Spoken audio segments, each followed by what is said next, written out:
Engineers India has unveiled indigenous tail gas treating technology with N-Sulfi, right? That's correct, the pronunciation? Yeah, N-Sulf, okay.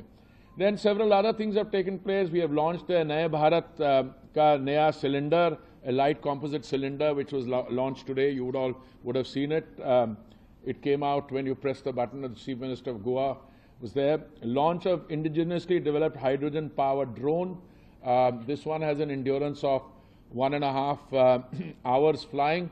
But, you know, this is all technology under development. And what we have in mind is to use the same technology to produce longer duration.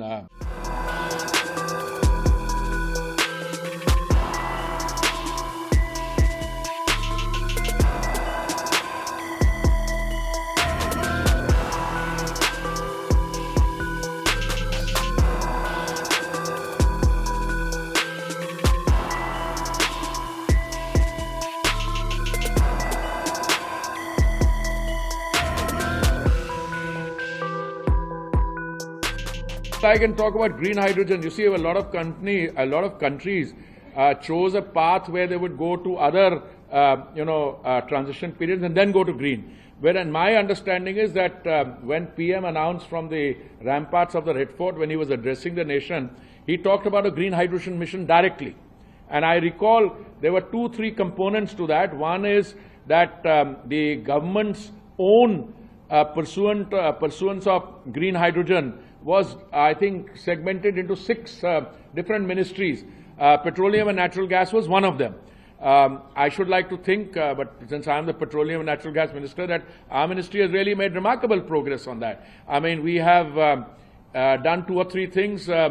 IOCL has produced a green hydrogen fuel cell bus, on which I have been visiting dignitaries around Delhi. When the Bhutan Prime Minister came, we took him. One of those buses is on display here.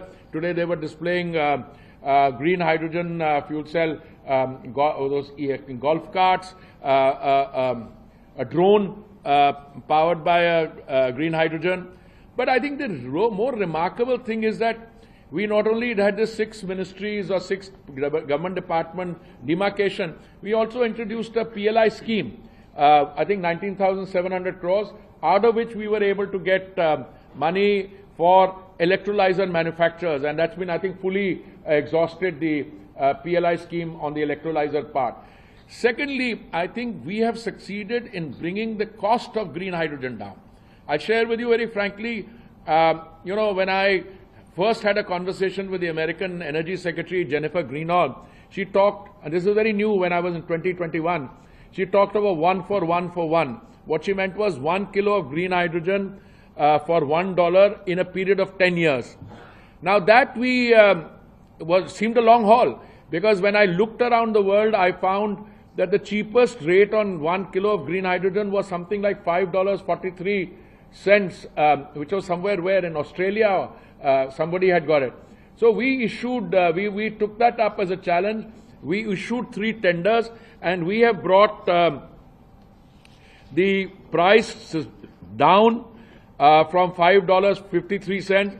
There was one 10 KTPA green hydrogen tender issued by IOCL. Then there was 5 KTPA by BPCL, 5 KTPA by HPCL, and we have succeeded in bringing the cost to less than $4 a kilogram. Now, it is less than 4, which is between 3 and 4. My sense is that if we can bring it down to below 3, if it comes to 2, 2.5, since we spend $150 billion of money on imports of energy, there will be a public policy pressure saying you shift to green hydrogen, because your buses on green hydrogen will just produce water vapor in the air. So it's a very good journey.